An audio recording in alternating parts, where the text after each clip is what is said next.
Hello everyone, I welcome you all to our channel Exam Time. So this is a new lecture series on MCQ multiple choice question series. So this is MCQ series 1. So आने वाले series में हम लोग discuss करने वाले हैं बहुत सारे MCQ क्वेश्चंस को। तो बेसिकली ये जो लेक्चर होगा इसमें हम लोगों ने जो अभी तक लेक्चर 8 लेक्चर हम लोगों ने टीचिंग एप्टीट्यूड के ऊपर किया है। ठीक है, तो टीचिंग एप्टीट्यूड के ऊपर जितना लेक्चर अभी तक किया उसके ऊपर ये क्वेश्चन सीरीज होगा। ठीक है, ओवरऑल हमारा जो ये सीरीज होगा वो टीचिंग एप्टीट्यूड के लिए रहेगा पूरा। उसके बाद फिर नेक्स्ट सीरीज के लिए हम लोग अलग बनाएंगे। ये एमसीक्यू सीरीज पहला है, इसमें हम लोग आज के लेक्चर में 35 क्वेश्चंस को डिस्कस करेंगे। So let us start. देखो यहाँ पे एक रूल करते हैं हम लोग। सबसे पहला रूल ये रहेगा कि देखो अभी आपको स्क्रीन को पॉज करना है। पहले स्क्रीन पॉज कर लो और ये आपके सामने स्क्रीन पे दिख रहा है 5 क्वेश्चन। ठीक, तो पहले आप 5 क्वेश्चन को खुद से सॉल्व करने का कोशिश करो। ठीक है, उसके बाद फिर लेक्चर को कंटिन्यू करना, ताकि आपको पता चले कि आपने जो पढ़ा है उससे आप कितना ज्यादा इफेक्टिवली सॉल्व कर पाते हो क्वेश्चन। ठीक है, तो फर्स्ट क्वेश्चन देखते हैं। फर्स्ट क्वेश्चन हमारा क्या है? Which of the following is the basic paradigm in classroom teaching. So सबसे पहले ये जो वर्ड है पैराडाइम का मतलब क्या होता है? इसका मतलब इलस्ट्रेशन, एग्जाम्पल, राइट, उदाहरण, इस तरीके से का चीज की ये इसमें से कौन सा उसका एग्जाम्पल्स है, इस तरीके से आप समझ सकते हो। तो क्लासरूम टीचिंग के लिए क्या क्या इंपॉर्टेंट है बेसिकली ये पूछ रहा है। तो पहला ऑप्शन देखते हैं। सबसे पहले तो first option is learning paradigm and instructional paradigm, both A and B and none of this. ठीक है, तो देखो learning paradigm is important, instructional paradigm is also important, so our option will be both A and B. So C option is correct. Now, next question, question number two. So the prime requirement to become a good teacher is to have the prime requirement to be a good teacher. Obviously, देखो यहाँ पे इस question, इस तरह के question को solve करने के लिए यहाँ पे अगर आपने कोई ज्यादा नहीं भी पढ़ा है ना, तो यहाँ पे अगर आपके पास एक कॉमन सेंस है तो आप उससे इस क्वेश्चन को सॉल्व कर सकते हो। ठीक है, जैसे पहला ऑप्शन क्या कहता है? Genuine interest in teaching, right. उसका क्या था? Knowledge about controlling students, subject knowledge, ठीक है, और गुड एक्सप्रेशन। अब इसी में सोचो कि इसमें से क्या इसका ऑप्शन हो सकता है। यहाँ पे कहा जा रहा है कि गुड टीचर, अच्छा शिक्षक बनने के लिए क्या रिक्वायरमेंट होना चाहिए? तो क्या सिर्फ बेसिक जेन्युइन इंटरेस्ट होना काफी है? क्या नॉलेज, अगर स्टूडेंट को कंट्रोल कैसे करना है वो बस होना चाहिए, या गुड एक्सप्रेशन होना चाहिए, या सब्जेक्टिव नॉलेज होना चाहिए? देखो अगर कोई टीचर है जो किसी सब्जेक्ट को पढ़ाता है तो उसके लिए इम्पोर्टेंट ये है कि उसके पास सब्जेक्ट का नॉलेज हो उसको। ठीक, सो this is the correct option answer, subject knowledge, right. Subject knowledge is important.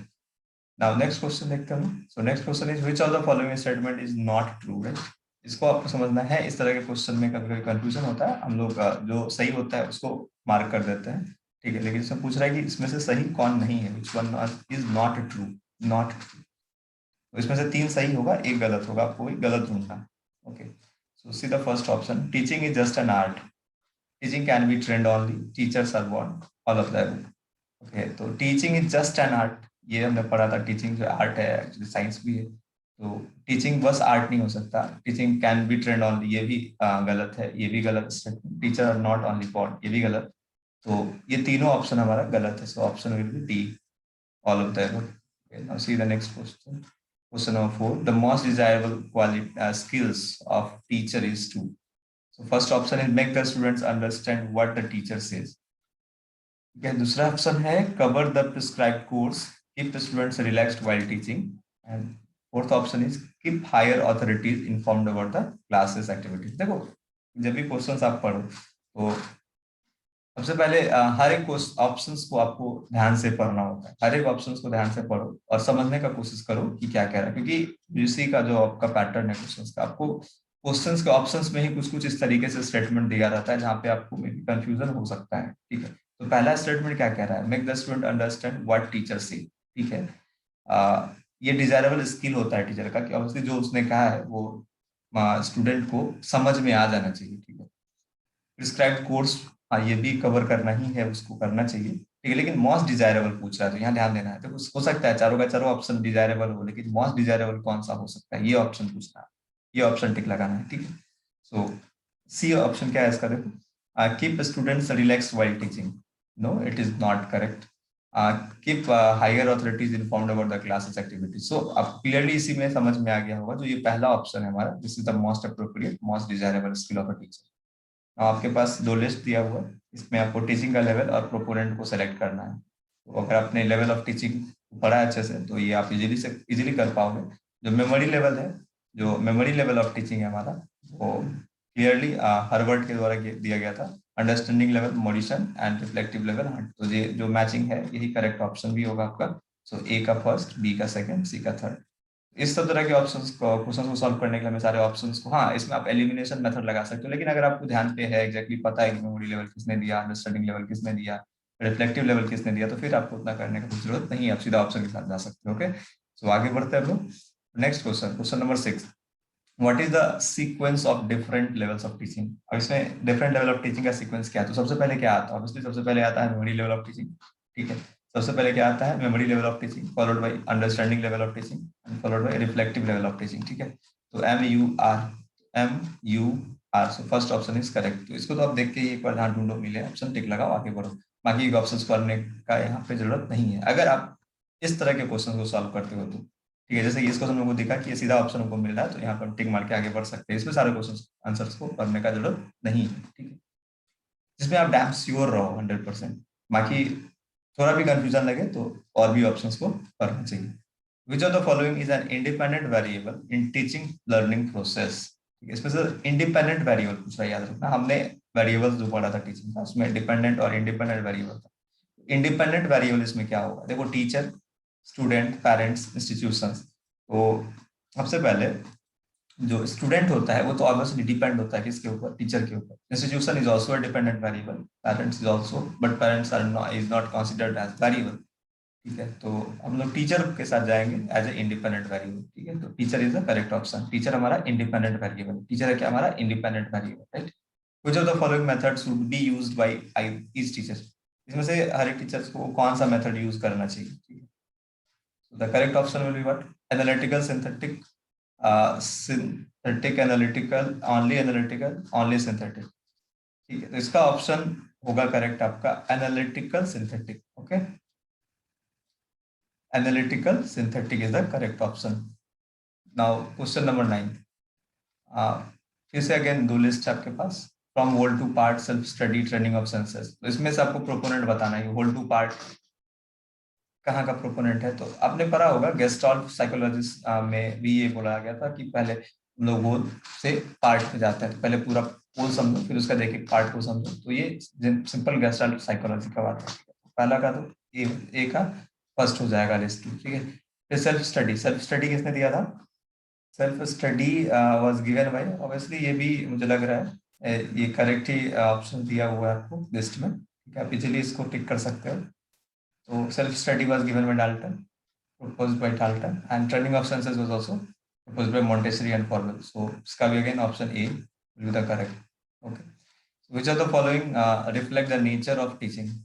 It is an art. Obviously, it is an art. It is a science. Yes, it is a science. So it is an art as well as science. So C option is correct. So next question देखते हैं 11 number. So which of the following orders are three level of teaching? Obviously MLT, ULT, RLT, ये तो रटा हुआ होना चाहिए बार एकदम, जैसे ही लेवल ऑफ टीचिंग आए आपके दिमाग में MUR आ जाए। ठीक है, so memory level of teaching, understanding, reflective, pedagogical. Okay, so correct option क्या होगा इसका, करेक्ट ऑप्शन विल बी पहला, दूसरा एंड तीसरा। ठीक है, सो पेडागोगिकल लेवल, ऐसा हम लोगों ने कोई लेवल नहीं पढ़ा था, लगभग 3 लेवल पढ़ा, मेमोरी लेवल, अंडरस्टैंडिंग लेवल और reflective level. Now, nowadays, teaching is becoming more and more what? Teaching and is becoming more and more what? तो क्वेश्चन क्या पूछ रहा है, तो टीचिंग है आज के टाइम में क्या बनते जा रहा है, लर्नर सेंटर बनते जा रहा है, इंस्ट्रक्टर सेंटर बनते जा रहा है, ग्रुप सेंटर बनते जा रहा है, नन ऑफ देम। देखो ये तो ऑप्शन आप सीधा देख के एलिमिनेट कर सकते हो, इंस्ट्रक्टर और लर्नर, मतलब टीचर सेंटर्ड या लर्नर सेंटर्ड। तो ऑब्वियसली देखो पहले का टाइम था जब टीचर सेंटर्ड ज्यादा हुआ करता था, लेकिन अब जैसे जैसे टेक्नोलॉजी बढ़ा है, चीजें आसान होने लगी है, तो लर्नर सेंटर ज्यादा होते जा रहा है टीचिंग। ठीक है, learner centre is the correct option. 13 number question, when the teacher is self directed, when the teacher is, sorry, learner is, when the learner is self directed।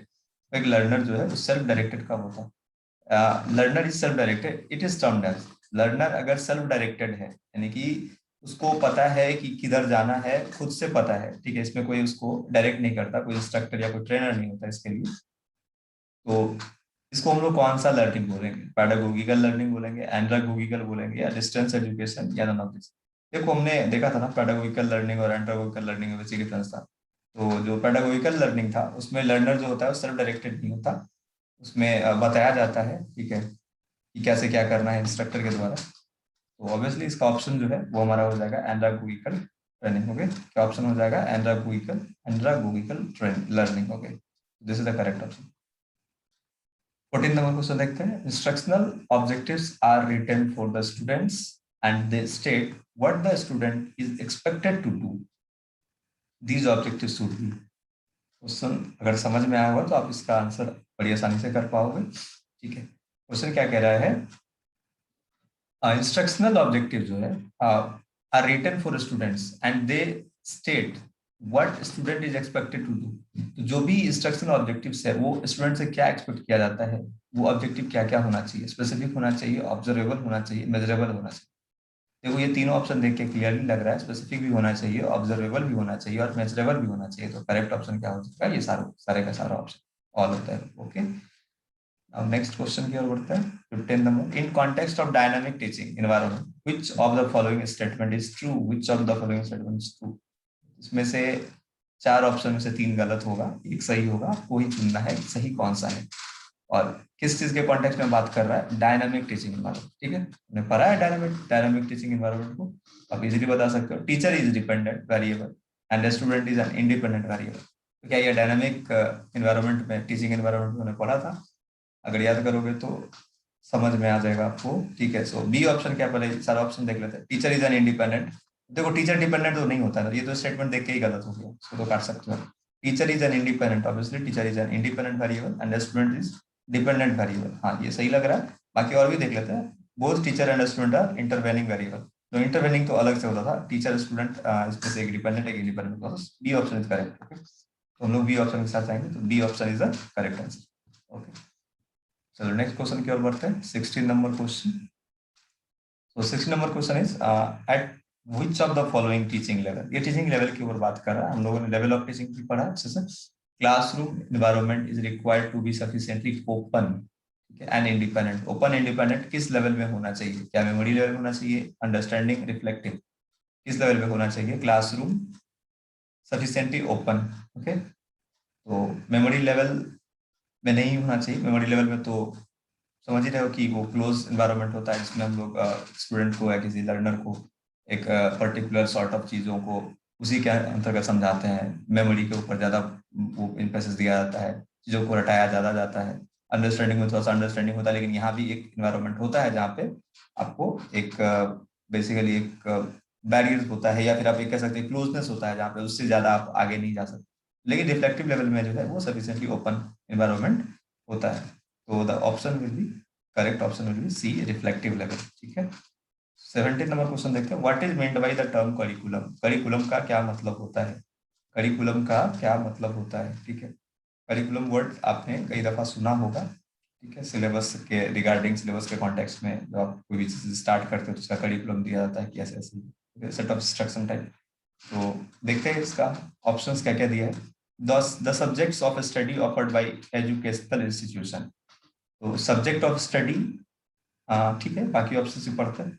Organised whole of learning and other experiences provided by educational institutions to realise set goals. देखो ये option क्या कह रहा है कि एक organised whole learning और जो भी एक्सपीरियंसेस प्रोवाइड किया जाएगा इंस्टीट्यूशन के साथ, उसको पूरा ऑर्गेनाइज्ड वे में देना, और ये बताना कि जो हर एक चीज के साथ एक सेट ऑफ गोल्स अटैच होना।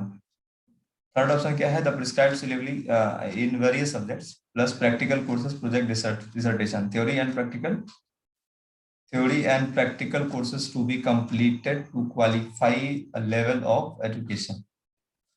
तो इसके सारे ऑप्शंस में आप देखोगे तो जो सबसे आपको अप्रोप्रिएट ऑप्शन दिखेगा वो है ऑप्शन नंबर बी, क्योंकि जो करिकुलम होता है उसका मतलब होता है कि एक ऑर्गेनाइज स्ट्रक्चर आपके पास हो, ठीक है, जिसमें आपको एक सर्टेन सेट ऑफ गोल्स के साथ सारा कुछ पता हो कि क्या करना है, कैसे, ठीक है। So the correct option will be B, B option हमारा हो जाएगा इसका correct. Okay, so next question की ओर बढ़ते हैं। 18 number, the classification of cognitive, very important, cognitive domain, ठीक है, cognitive domain was presented by whom, cognitive domain was presented by whom. Benjamin S Bloom, Skinner, Krathwohl and Simpson. ठीक है, obviously आप देख के ही इसका आंसर कर पाओगे। बेंजामिन एस ब्लूम, तो ब्लूम्स टेक्सोनॉमी में हमने कॉग्निटिव डोमेन्स को पढ़ा था, जिससे आप रिलेट कर सकते हो ब्लूम कॉग्निटिव डोमेन। ठीक है, ब्लूम्स टेक्सोनॉमी वहां पे आया था, क्या क्या लेवल आया, क्या क्या डोमेन आया था, कॉग्निटिव, साइकोमोटर और बोलो, याद करो, मैंने बताऊंगा। ठीक है, 19 number, to make use of previously learn material in new situation. To make use of previously learn material in new system is what, is what, क्या होगा इसका ऑप्शन? कॉम्प्रिहेंशन होगा क्या, एप्लीकेशन होगा क्या, नॉलेज होगा, एनालिसिस होगा? अब क्या कह रहा है, यूज करना, जो भी आपने पढ़ा है उसका यूज करना। तो ऑब्वियसली यूज करना किससे रिलेटेड है, जो आप एप्लीकेशन उसका करोगे तभी आप उसका यूज कर रहे हो, तो correct option will B application. ठीक है, the highest level of cognitive domain, cognitive domain का जो सबसे हाईएस्ट लेवल होता है वो क्या होता है? कॉग्निटिव डोमेन का सबसे हाईएस्ट लेवल क्या होता है? Synthesis, analysis, comprehension and evaluation. देखो ये एक सीरीज में देखा था ना, सिंथेसिस हुआ था, एनालिसिस, कॉम्प्रिहेंशन, उसके बाद पहले एनालिसिस आया था, उसके बाद फिर सिंथेसिस किया हमने, फिर उसके बाद कॉम्प्रिहेंशन, देन इवैल्यूएशन। तो evaluation is the highest domain of cognitive level. इसका ऑप्शन क्या हो जाएगा हमारा? इवैल्यूएशन। ठीक है, evaluation is the highest domain. 21 number question, at authoritarian level, at authoritarian level, teaching is what? Teaching is what? Teacher centered, child centered, headmaster centered, experience based. No. Child centered no, headmaster centered no, teacher centered yes. Teacher centre authoritarian level जो होता है teaching का, उसमें teacher को centre में रखा जाता है। ठीक है, तो teacher centre is will be the correct option. Authoritarian level में टीचर सेंटर जो होता है वो इंपॉर्टेंट है। ठीक है, चलो नेक्स्ट क्वेश्चन की ओर बढ़ते हैं। Question number 22। तो 22nd क्वेश्चन क्या कहता है? List two again, learning by doing, education through environment, realisation through beauty, world as it is here and now. और देखो ये सब फिलोसफी है। अब कौन सा फिलोसफी किसके द्वारा कहा, कौन सा कैरेक्टरिस्टिक किस फिलोसफी का, ये आपको, अगर आपने लेक्चर 2 देखा होगा सही से, ठीक है, कॉन्सेप्ट वाले में, लेक्चर फर्स्ट में, ठीक है, सिलेबस के बाद वाला लेक्चर हमने कवर किया था, उसमें आपको ये चीज को डिटेल में बताया गया था। ठीक है, तो देखो क्या हो जाएगा का option, learning by doing, learning by doing. Okay, अभी ये देखो, सबसे पहले यहाँ से आप ऐसे करके ये कर सकते हो कि नेचुरलिज्म, आपको कोई भी अगर जो समझ में आ रहा हो इसमें कि लर्निंग बाय डूइंग कहाँ से हो रहा है, या तो आप इधर से कोई एक जो आपको टॉपिक दिखे, जैसे नेचुरलिज्म, अगर आपको आइडिया, अगर देखो मान लो कि इसमें से आप कुछ भूल जाते हो, एग्जैक्टली ध्यान पे नहीं रहता, तो आप यहाँ पे थोड़ा सा अपना सेंस यूज करके भी इसको सॉल्व कर सकते हो। ठीक है, तो ये जो देख रहे हैं प्रैग्मेटिज्म, यानी प्रैक्टिकल और गुडनेस जो है वो आपका लर्निंग बाय डूइंग से रिलेटेड है। प्रैग्मेटिज्म मतलब प्रैक्टिकल चीज, और गुडनेस तो ये हमको कहाँ से आएगा? सीखने से। तो लर्निंग बाय डूइंग, सो ए का ऑप्शन क्या हो जाएगा हमारा? तीसरा। उसके बाद हम देखते हैं एजुकेशन थ्रू एनवायरनमेंट, ऑब्वियसली ये नेचुरलिज्म का पार्ट है, सो नेचुरलिज्म का पार्ट क्या होगा? Education through environment. उसके बाद हमारा रियलाइजेशन। अब देखो दो ऑप्शन भी अगर आपको मिल गया ना, तो यहाँ से आप सीधा एलिमिनेट कर सकते हो कि पहला का तीसरा और दूसरा का पहला, पहला का तीसरा गलत, पहला का पहला गलत। तो ये दो ऑप्शन में हमको तीसरा पहला का लग रहा है। और बी का हमको क्या मिला है? बी का मिला है हमको एजुकेशन थ्रू एनवायरनमेंट, ये नेचुरलिज्म, यानी कि बी का पहला। So this option will be correct. बाकी एक बार फिर से आप इसको चेक भी कर लो कि सी जो है realisation of truth and beauty, ये आपको आइडियलिज्म में आता है, ऑब्वियसली आता है। ठीक है, और जो world as it is here and now, ये रियलिज्म का बात ऑब्वियसली। ठीक है, सो करेक्ट ऑप्शन क्या हो जाएगा हमारा? करेक्ट ऑप्शन हो जाएगा B, right. So correct option is B. The 23rd question देखते हैं, the intellectual skills are reflected by, the intellectual skills are reflected by, जो इंसान का इंटेलेक्चुअल स्किल होता है वो किसके द्वारा रिफ्लेक्ट किया जाता है? So the option are cognitive domain, affective domain, psychomotor domain. ठीक है, तो यहाँ पे ध्यान में आ गया होगा आपको, कॉग्निटिव था, अफेक्टिव था, दूसरा साइकोमोटर और अफेक्टिव। ठीक है, तो 23rd सॉरी, इंटेलेक्चुअल स्किल जो है वो किसके द्वारा रिफ्लेक्ट किया जाता है? तो this is by cognitive domain. Okay, intellectual skill जो है वो कॉग्निटिव डोमेन के द्वारा रिफ्लेक्ट किया जाता है, राइट। नेक्स्ट क्वेश्चन देखते हैं, 24 number, attitude values and interest are reflected by, again फिर से आगे एटीट्यूड। देखो हमने एक वो सीरीज किया था ना जिसमें तीनों डोमेन का जो कीवर्ड्स था उसको डिस्कस किया था, अगर आपने उसको देखा होगा अच्छे से तो उससे रिलेटेड ये क्वेश्चन है, आप आराम से उसको सॉल्व कर पाओगे, ठीक है। तो एटीट्यूड वैल्यू इंटरेस्ट ये सब कहाँ आया था, देखो एटीट्यूड वैल्यूज ये इमोशन सबसे रिलेटेड हो गया, तो इमोशन कहाँ था, अफेक्टिव वाले में, तो भी क्लियरली अफेक्टिव डोमेन हो जाएगा, कॉग्निटिव नहीं होगा, साइकोमोटर नहीं होगा, affective domain is the correct answer. Attitude values interest ये सब इमोशन ये सब आपको कहाँ जाता है, अफेक्टिव डोमेन। 25th नंबर देखते हैं, which domain is concerned with the physical and motor skill। Obviously physical and motor skill यानी कि यहाँ पे जहाँ जहाँ ज्यादा वर्किंग चीज हो, जहाँ पे मोशन हो, मूवमेंट हो, ठीक है, उस तरह के स्किल को हम क्या बोलते हैं, तो क्लियरली कॉग्निटिव नहीं होना, अफेक्टिव नहीं होना, तो क्या होगा, यहाँ से क्लियरली आप देख सकते हो फिजिकल एंड मोटर यानी साइकोमोटर, बहुत ही आसान, आराम से आप इसको टिक कर सकते हैं, ठीक है। तो ये क्या हो जाएगा इसका answer, psychomotor domain, right. Which of the following can be cited as an example of cognitive domain? फिर से cognitive domain में कौन कौन सा इसका एग्जाम्पल हो जाएगा देख लो। Describe as a specific topic, photographic film, typing and essay, एक रिस्पॉन्सिबिलिटी, नहीं ये सब तो नहीं लग रहा, ठीक है। ये डेवलप है फोटोग्राफिक फिल्म, ये आपको मे बी एक्टिव वाले में आ जाए, टाइपिंग एंड एसे ये साइकोमोटर में चला जाए, टेक रिस्पॉन्सिबिलिटी फॉर मेंटेनेंस भी नहीं। तो पहला ऑप्शन जो है, पहला option A, describe a specific to topic is the example for cognitive domain. किसी स्पेसिफिक टॉपिक को डिस्क्राइब करना ये आपके कॉग्निटिव डोमेन में आता है, ठीक है।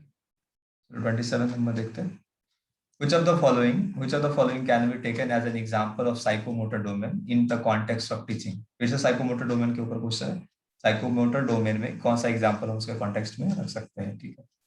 So demonstrates awareness to environmental pollution, performing experiment, computing results of two experiments, narrating a story। देखो ये narrating a story, computing results, demonstrate awareness, ये सब जो है ना, ये सब आपको देखो तो ये सब या तो आपको कॉग्निटिव डोमेन में चला जाता है, ठीक है, क्योंकि यहाँ पे खुद से करने का बात नहीं आ रहा है, तो वो चीज जो है ये आपको परफॉर्मिंग एंड एक्सपेरिमेंट में आ जाएगा। बी ऑप्शन जो हमारा ज्यादा करेक्ट लग रहा है, ठीक है। So the most correct one is performing and experiment, okay. इसका आंसर क्या हो जाएगा हमारा, performing and experiment is the example for psychomotor domain. इसमें से कौन सा स्टेटमेंट फॉल्स दिया गया है, विच वन इज फॉल्स, यानी कि 3 सही होना, एक गलत होना, तो आपको वही गलत ढूंढना है, ठीक है। क्या ढूंढना है, गलत ढूंढना है। Teaching and instruction are same concept, no no, हमने डिफरेंशिएट किया था टीचिंग और इंस्ट्रक्शन को, टीचिंग और इंस्ट्रक्शन सेम कॉन्सेप्ट नहीं है। There is difference between teaching and learning, teaching and learning में भी डिफरेंस है, टीचिंग एंड लर्निंग में भी डिफरेंस है, यस है। आपको इसमें से फॉल्स चुनना है, सुनो ध्यान से, इसमें से गलत स्टेटमेंट जो है ना वो आपको बताना है, ठीक है। तो ये तो सही स्टेटमेंट लग रहा है, education is a wider term than teaching, training is research. हाँ ऑब्वियसली एजुकेशन तो सबका एक सब मेन सुपर सेट हो गया, ये सब उसके अंदर आ जाएगा, ठीक है। तो ये भी सही है, ये भी सही है, all of the were true, all of the were true, नहीं ये भी नहीं। तो इसमें से बोला है कि स्टेटमेंट जो है वो फॉल्स कौन सा है, तो पहला स्टेटमेंट जो है वो क्लियरली फॉल्स दिख रहा है हमको, ठीक है। तो पहला ऑप्शन हो जाएगा हमारा आंसर, क्योंकि इंस्ट्रक्शन और ट्रेनिंग में देयर इज डिफरेंस। और 29 नंबर क्वेश्चन देखते हैं, teaching is based upon the mastery of, teaching is based upon the mastery of, सोचो खुद से सोचने का कोशिश करो, टीचिंग किस चीज के ऊपर मास्टरी को बोल सकते हैं, नॉलेज, ऑब्वियसली नॉलेज के ऊपर तो मास्टरी होना ही चाहिए, टीचिंग स्किल भी आपको पता होना चाहिए, डिसीजन मेकिंग एंड स्किल भी। यहाँ से क्लियरली आप देख सकते हो कि ये सब कुछ एक टीचर का जो है इसके ऊपर मास्टरी होना चाहिए, तो आइडियली ये सारा का सारा जो है वो ऑप्शन हमारा सही लग रहा है। So answer will be all of the above. और 30 नंबर क्वेश्चन देखते हैं, which of the following is are the teaching maxims. आ गया मैक्सिम से क्वेश्चन, ठीक है, जिसमें से कौन सा टीचिंग मैक्सिम है ये आपको बताना है। From psychological to logical, analysis to synthesis and concrete to abstract. देख लो इसमें साइकोलॉजिकल टू लॉजिकल, उसके बाद क्या है एनालिसिस टू सिंथेसिस, ठीक है, और फॉलो नेचर। सी इसमें से आपको सेलेक्ट करना है कि कौन सा टीचिंग मैक्सिमम है। देखो psychological to logical, analysis, synthesis, ये 3 तो सुना सुना लग रहा है, ये फॉलो नेचर ऐसा आपको लग रहा है, ये सुना नहीं। तो देखो एक बार अगर आपने पूरा पढ़ा है ना तो क्लियरली थोड़ा थोड़ा भी अगर धुंधा धुंधा सा भी याद है तो आप क्लियरली उसको इंटर रिलेट कर पाओगे, ठीक है। तो आपको आराम से इसका आंसर जो है वो मिल जाएगा कि फॉलो नेचर, नेचर फॉलो, हाँ ये भी हो सकता है टीचिंग मैक्सिम में, बिल्कुल हो सकता है। तो मुझे लग रहा है इसका ऑप्शन जो है पहला, दूसरा, तीसरा, चौथा सभी के सभी होने चाहिए, ठीक है। तो all of the above are the teaching maxim. तो ठीक है, फॉलो नेचर का मतलब यहाँ पे देखो क्या हो गया, ये जो स्टूडेंट है यानी जिसको लर्निंग आपको सिखाना है, तो उसका जो नेचर है उसको भी आपको फॉलो करना पड़ेगा, उसके अकॉर्डिंग आपको उसको टीच करना होगा, ठीक है। सो एनालिसिस मींस व्हाट, एनालिसिस का मतलब क्या होता है, चीजों को एनालाइज करना, ब्रेक करना और उसको कॉन्स्टिट्यूएंट पार्ट में तोड़ना, ठीक है। और कंबाइनिंग करने का मतलब synthesis. So ability to break a problem into its constituent part, so this is the correct option, A is the correct option, okay. So 31 का ऑप्शन हो गया हमारा A. Now 32 question, the rules of presenting the contents to make them easy, किस rule को बोलते हैं जिसमें content को हम काफी आसान बना देते हैं। Methods of teaching, Maxim's of teaching. देखो मैक्सिम्स ऑफ टीचिंग में ही रूल, जहां रूल का बात है ना, रूल का मतलब क्या होता है, मैक्सिम। ने चर्चा किया था, रूल मतलब maxim. So correct option is maxims of teaching, right. Maxims of teaching is the correct, method नहीं, टेक्निक नहीं, टीचिंग स्ट्रेटजीज नहीं, maxims, okay. Maxims of the teaching is the rules of representing the content to make them easy, okay. So now 33rd option. So with smaller classes, teachers are much more able to identify learning problems, provide individual attention, adapt instruction to individual differences among the students, yeah, all of the above. तो smaller classroom की बात कर रहा है, teachers are much more able to identify problem, हाँ छोटे class में identify problem करना आसान होता है, प्रोवाइड इंडिविजुअल अटेंशन ये भी हो सकता है, adopt instruction to individual differences ये भी हम कर सकते हैं। So all of the above is correct option. The single most important factor in the beginning of the teaching career, single most important, इसमें से एक कोई सबसे इंपॉर्टेंट फैक्टर है जो कि टीचिंग करियर को बिगिनिंग करने के लिए सबसे ज्यादा इंपॉर्टेंट है। सो करेक्ट ऑप्शन क्या होगा इसका, मेरिटोरियस एकेडमिक रिकॉर्ड। नहीं देखो ऐसा जरूर नहीं कि किसी इंसान का जो एकेडमिक रिकॉर्ड बहुत ज्यादा मेरिटोरियस रहा है वही पढ़ा सकता है। देखो पढ़ाना एक अलग तरह का स्किल है अपने आप में, ठीक। एक जरूर नहीं है कि उसका एकेडमिक बहुत बढ़िया रहा, जो कुछ हर एक एग्जाम्स में अच्छा किया हो, ये भी जरूर नहीं। कम्युनिकेशन स्किल इंपॉर्टेंट है, बहुत इंपॉर्टेंट है, बट इसको हम और बाकी ऑप्शन देखते हैं। One's personality and ability to relate class and students, देखो ये बड़ा ये लग रहा है कि इंसान का जो है ना उसका एक पर्सनैलिटी या उसका ऐसा एबिलिटी होना चाहिए जो क्लास और स्टूडेंट को एक दूसरे से रिलेट कर सके, ठीक है। ऑर्गेनाइजिंग एबिलिटी, देखो ये सब होना चाहिए, सब होना चाहिए। ये भी हम 100% जरूर तो नहीं कहेंगे, लेकिन हो सकता है तो काम आ सकता है इसका। कम्युनिकेशन स्किल भी होना चाहिए, लेकिन ये जो ऑप्शन है ना कि उसका जो पर्सनैलिटी है या एबिलिटी जो होगा उसका, वो क्लास को स्टूडेंट के साथ रिलेट करे, ये होना सबसे इंपॉर्टेंट है। So one's personality and ability to relate to class and students, ठीक है। So this is the most important factor. Effective teaching by and large is a function of, effective teaching is a function of, by and large is a function of, is a function of maintaining discipline in the class, teachers honesty, teachers making students learn and understand, teachers liking for the job of teaching, no, maintaining discipline in the class हो सकता है, teachers क्योंकि देखो classroom में maintain करना तो obviously function होता है ना, टीचर्स ऑनेस्टी भी जरूरी है, लेकिन यहाँ पे पूछ क्या रहा है, effective teaching by and large the function of teachers making students learn and understand. Obviously teacher का जो सबसे इंपॉर्टेंट है ये काम, वो है कि टीचर को स्टूडेंट को जो भी वो कर रहा है, जो पढ़ा रहा है उसको उसको समझ आए, सीख मिले, ठीक है, उससे कंप्लीटली उसको सारा समझ आ जाए, ठीक है। सो इसका ऑप्शन जो हमारा वो क्या हो जाएगा, सी करेक्ट ऑप्शन हो जाएगा, ठीक है। सो ये था हमारा 35 क्वेश्चन आज का।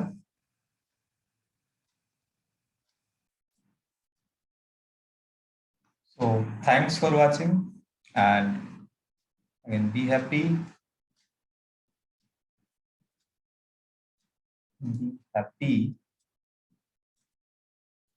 and keep smiling always.